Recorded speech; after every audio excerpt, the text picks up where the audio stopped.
Mom, where are you? I just got home from my night shift and I don't see you anywhere. You don't normally get up this early, do you? Huh? Who's that? Mom, are you okay?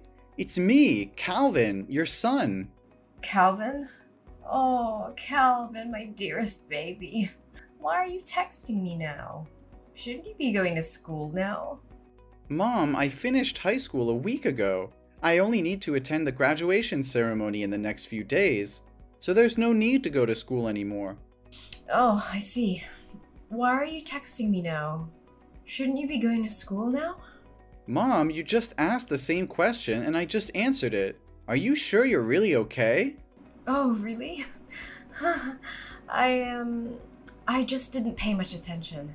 I think I'm still not fully awake. Then why are you texting me? I just wanted to ask where you are. What do you mean you're not awake? Are you hanging out with some friends you made recently and getting drunk again?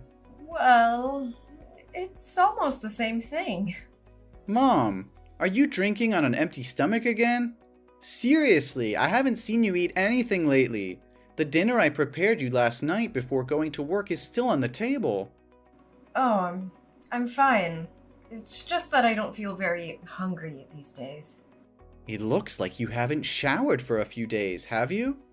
I just collected the dirty clothes in the bathroom to wash, but I didn't see any of your dirty clothes, and you've been wearing the same clothes for the past 3 days.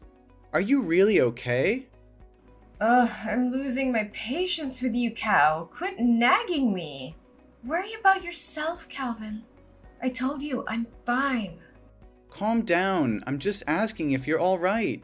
It's impossible to have a conversation with you. Well, good, because I don't feel like talking. But really, Mom, you have to take care of yourself. What you're doing is very unhealthy. Why are you acting like my parent? I'm the parent here. Well, obviously the roles have changed. I'm taking care of you now. Nobody asked you to take care of me. You're not the man of this house. You're just a kid. Okay, I'm graduating and turning 18. I'm the only man in this house since my dad passed away 5 years ago in a hit and run. It carries some weight. Look, I'm just trying to help out. Oh, I feel so free. And I love my kid. Okay, since we're talking about school, are you still coming on next Friday? For what? Calvin, you're messing up my chill. God, it's annoying. The message alarm just keeps ringing. For my high school commencement. Well, I don't know. I'll try. I might be busy though.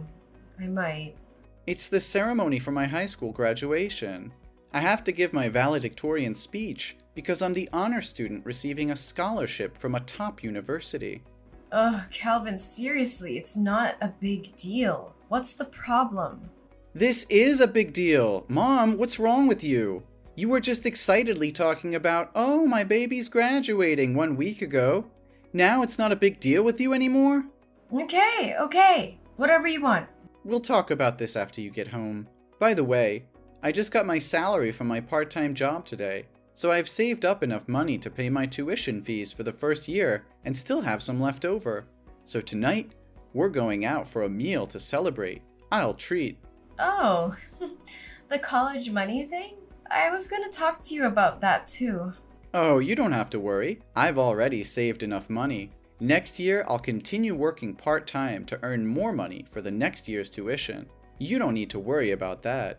Oh my God, Mom, where's all my money? I just checked my money box and it's empty. What happened? Is there a thief in the house? No. The room was immaculate, with no signs of rummaging. It's like the person who took the money knew exactly where I hid it and went straight for it. Mom, it was you, right? What?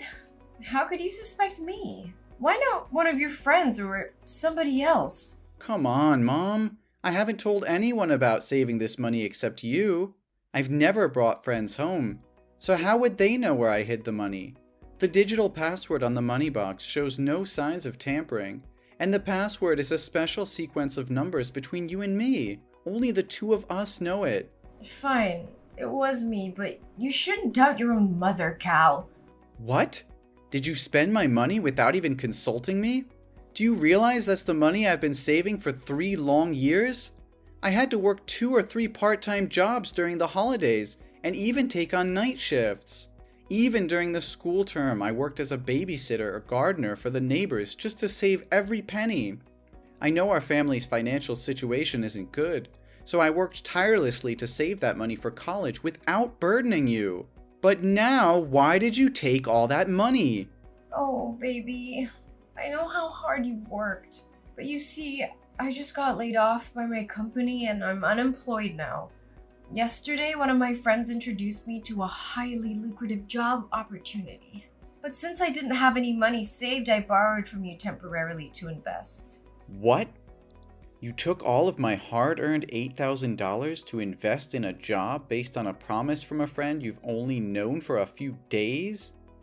How could you do that? What is that job? How can you be so sure it will be profitable? Are you sure they're not trying to deceive you? Oh, don't you worry.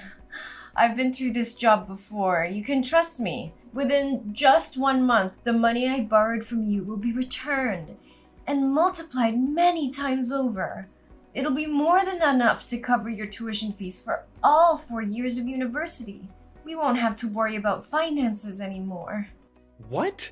How can any job generate that much money in such a short time? Are you absolutely certain they didn't mention those figures just to deceive you? Oh, don't worry. I swear on everything I hold dear, this job will transform our lives. But right now I have to go and secure the merchandise. We'll talk about it later. Mom, slow down. We need to think this through before jumping in. This is our last remaining savings. Mom, please answer me. Don't make impulsive decisions that could ruin us.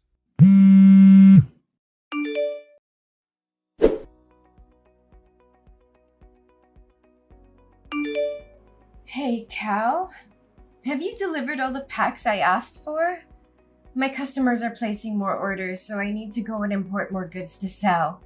It's incredible. It's only been 3 days and I've already doubled my profits. Yes, Mom, but I'm really curious. What are you selling that has so many people buying it at such high prices? Each small pack is worth a few $100s. And your customers, they make me really worried. I see students, elderly individuals, and even some rough-looking people with tattoos. Mom, why can't you tell me what you're selling? Since the day you started this business, you've always locked your room and never let me in. Isn't the packaging on the outside of the packs clear enough? Doesn't it say tonic for the soul? You can read, right, Cal? It's just something that brings happiness, comfort, and an escape from the harsh reality. There's nothing to worry about. The product is just quite expensive, so I lock my room to prevent theft. You're overthinking things. Mom, I'm not buying it anymore. I've checked all the pharmacies around here, but I couldn't find any such supplements. Besides, you don't have a pharmacy degree or any knowledge of chemistry to be selling medicine. Mom, let's be honest, what are you really selling? Also, the people I've been delivering to lately bear a striking resemblance to you. They all have needle marks on their arms, just like you. What are you talking about? Needle marks? You're spouting nonsense. Mom, there's no need to hide anymore. I've already seen it. These days, whenever I'm at home, you wear sleeveless tops or jackets, even in the middle of summer. I became extremely curious and suspicious, as if you were hiding something. Do you remember 2 days ago when I unexpectedly came home? You took off your jacket, but when you noticed me, your immediate reaction was to cover your biceps. But I saw it, Mom. I even found a needle stained with blood in the trash bin. You're being overly sensitive. Those marks on my hands are simply mosquito bites. Needles? Syringes? They certainly aren't mine. Some scoundrel must have thrown it in our garbage bag. Mom, are you kidding me? So now you expect me to believe that someone broke into our house just to throw a used needle in the trash? What kind of excuse is that? It's more absurd than anything I've ever heard. Ugh, sometimes I wish you weren't so intelligent, Cal. Fine. I know that what I'm about to say will change the way you look at me for the rest of your life. You'll judge me, criticize me, and stigmatize me. I'm sure of it. Mom, what's going on? Why does it sound so serious? I promise no matter what it is, I'll always love you and stand by your side. Well, let's see. I'm an addict, Calvin. It's been going on for the past 3 months. Those times I said I was looking out for a job, there were actually moments when I was buying drugs and getting high on a street corner before returning home. And those times I said I was out drinking with new friends, they were the people selling me drugs. And I was high until you texted me. What? You're using drugs? How is that possible? You've always taught me that drugs are poison, that they destroy the human body in the most dangerous ways. You warned me never to listen to friends or anyone who suggested trying them. Not even once. You said addicts are selfish, self-centered, useless, and beyond help. How can you be like this now? It must be because of those bad friends you've made recently. Give me their addresses, and I'll make them pay. No, Calvin. It's not their fault. It's me. I couldn't control myself, and I relapsed. All those terrible words I used before. They were the words I had for myself. I wanted to change, to be a good mother. But in the end, I fell back into that sinful path. What? A relapse? But have you ever used drugs before? Why haven't I noticed any signs all these years? Yes, Calvin. That's right. It's a secret I wanted to take to the grave so you wouldn't have to know. The truth is, I've been battling addiction since I was 14 years old. When your grandparents divorced when I was young, no matter where I lived, they were often away on business trips. That left me with a lot of freedom, and the pocket money they gave me. It was a recipe for disaster.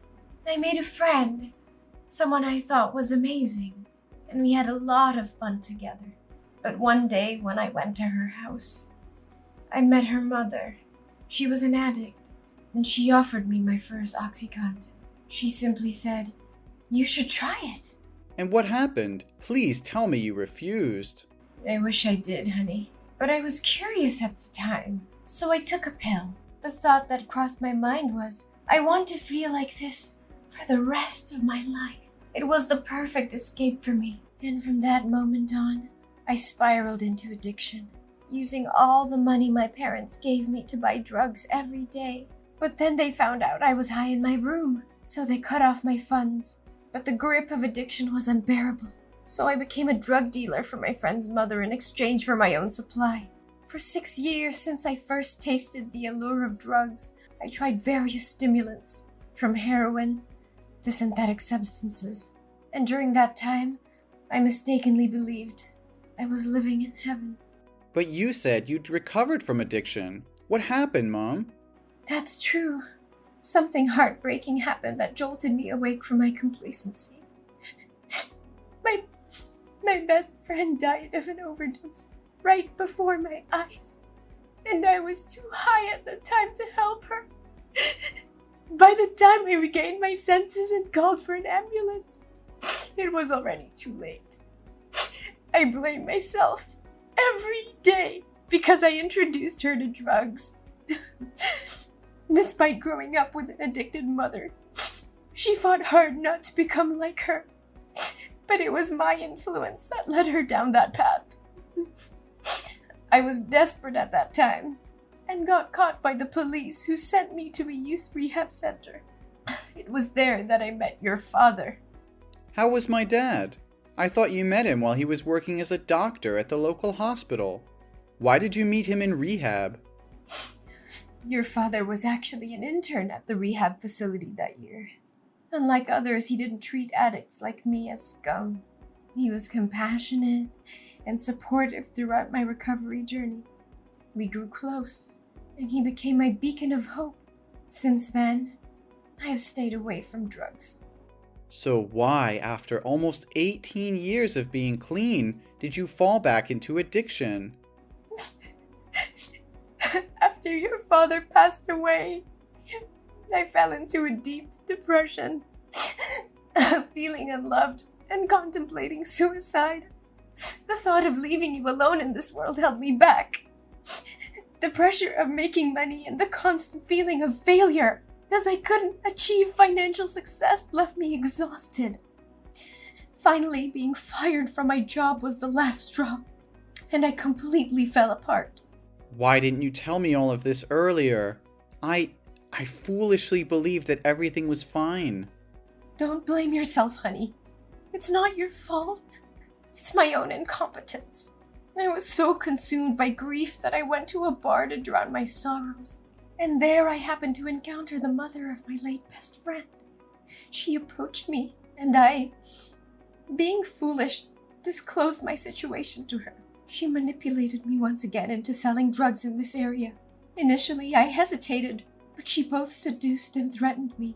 She said if I didn't become a drug dealer again, she would come to you and expose all my embarrassing past. And the allure of making a lot of money convinced me to give in to her offer.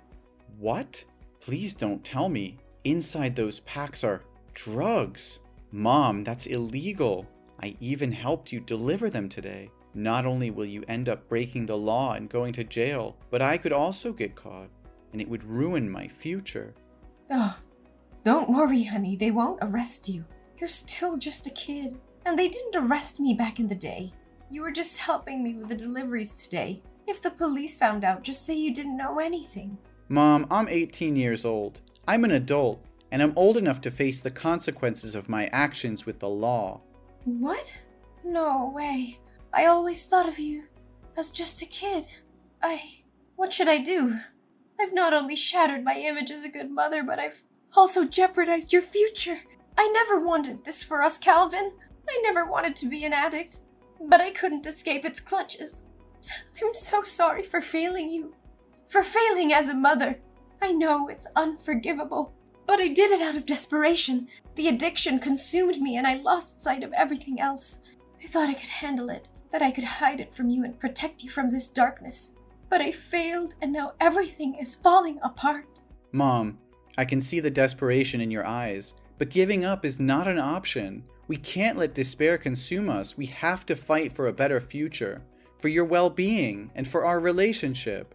We need to confront this head-on and seek help. Rehab can provide the support you need to overcome your addiction once again. Calvin, I just don't see a way out of this darkness. The weight of guilt, shame, and the realization of the pain I've caused is crushing me. How can I ever face myself, let alone society? I know it feels overwhelming right now, but we can't let despair dictate our choices. We have to confront the consequences of our actions and seek help. It's the only way to break free from this cycle and find redemption. Redemption? Do you really believe it's possible for someone like me? I've betrayed everything I stood for, everything I taught you. How can I ever make amends for that? Mom, redemption is not about erasing the past or pretending it didn't happen. It's about acknowledging our mistakes, taking responsibility, and committing to change. It won't be easy, and there will be obstacles along the way, but it's a journey worth taking. But what about society? They will never forgive me. They will always see me as an addict, a failure, a burden to society. They view us as criminals, as failures. Even if I go to rehab, who will hire me afterwards? Who will give me a chance? I'll be forever labeled as an addict. How can I face their judgment, their scorn? Society can be harsh, Mom, but there are also compassionate people who understand the struggles of addiction. Besides, you still have me. I'll always be here and accompany you like my father did with you. We can find a path where you can heal and rebuild your life without constantly living in fear of judgment. I want to believe, Calvin. I want to believe that there's still hope for me, for us. I'll try. For you. For our future. Please help me find the way out of this despair. Mom, that's all I could ever ask for. Together, we'll find the help you need, the support you deserve.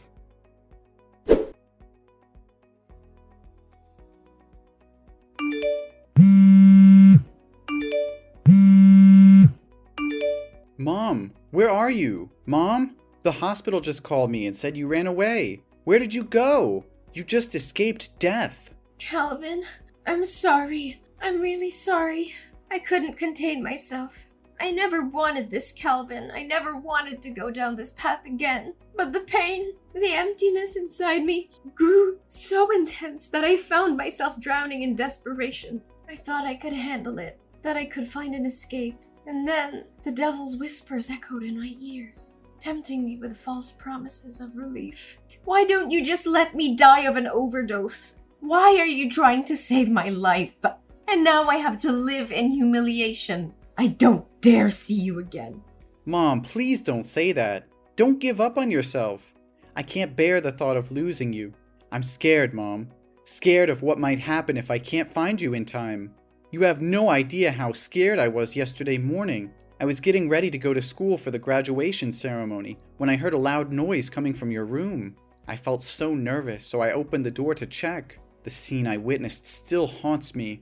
You were lying on the ground with a needle in your lap, covered in vomit and foaming at the mouth. Your whole body was twitching, and it seemed like you'd passed out.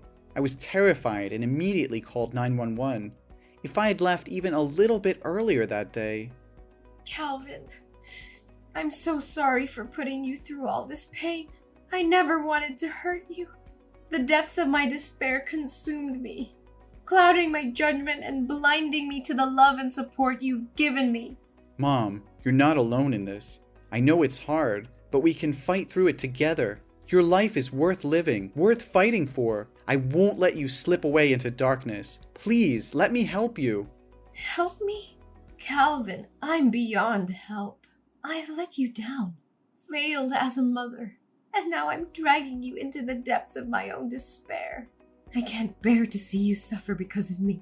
No, Mom, you haven't failed me. We all make mistakes, and I refuse to believe that this defines who you are. You're so much more than your addiction. You're my mother, the one who raised me, loved me, and supported me. I can't abandon you now, not when you need me the most. But Calvin, don't you see? I'm trapped in this vicious cycle. Every time I try to escape, it pulls me back in. I can't bear the pain, the shame, and the weight of my own mistakes. It feels like there's no way out. Mom, I can't just stand by and watch you carry this burden alone. The guilt and shame will eat you alive, and I can't let that happen. We have to go to the police together, confess everything, and reveal who provided you with those drugs. We can't let them get away with destroying our lives. No, Calvin! I won't let you sacrifice your future for me. You deserve a chance at a normal life, free from the consequences of my actions. I can't bear to see you suffer because of my mistakes. I'm already drowning in guilt, and I can't drag you down with me. You think I care about a normal life? Mom, all I care about is you. We're a family, and families stick together no matter what. I won't let you face this alone. We'll face the judgment, the discrimination, and the consequences together. I won't abandon you in your darkest hour. Calvin, you don't understand. Society will never accept us. We'll be branded as criminals, as addicts, and it will haunt us for the rest of our lives. I can't bear to see you suffer because of my mistakes. I want better for you, a chance to break free from this cycle of pain. Better for me? Do you think I'll ever be better if I abandon you now? We can't escape our past, Mom. It will always haunt us, no matter how much we try to hide. The only way to truly move forward is to face it head on, to take responsibility for our actions. You think there's still hope for me? Look at me, Calvin. I'm a broken, hopeless mess. It's too late for me, Calvin. I'm tainted, damaged beyond repair. But you still have a chance. You're young, talented, and full of potential. Save yourself and leave me behind. It's the only way for you to have a future worth fighting for. I'd rather face the consequences alone, no matter how severe they may be. No, Mom, I won't leave you behind. We're in this together through thick and thin. I can't imagine a future without you, and I won't let you give up on yourself. We'll face the world together, and we'll prove them wrong. We'll show them that love and support can conquer even the darkest of times. Just come back to the hospital, okay? After you completely recover, we'll go to the police station together. I'm terrified, Calvin. Terrified of the unknown, of what lies ahead of us. but seeing the determination in your eyes, the unwavering love you have for me, gives me a glimmer of hope. Maybe, just maybe, we can find a way to rebuild our shattered lives together. Let's face this storm, hand in hand, and never let go.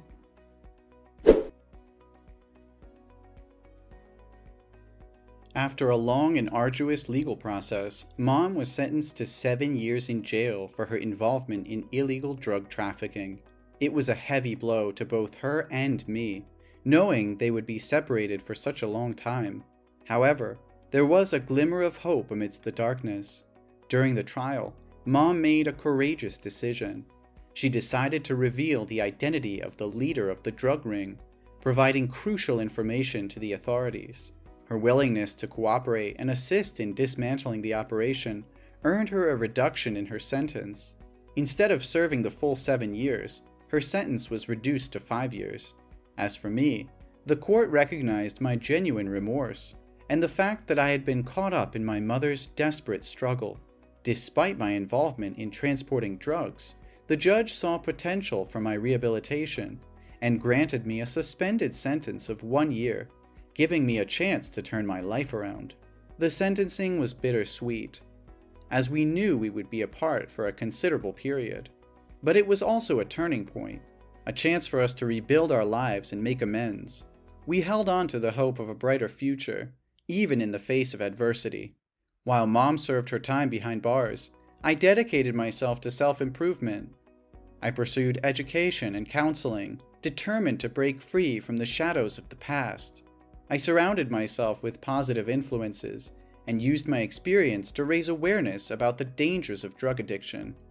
As the day of my mom's release approached, I eagerly awaited her return.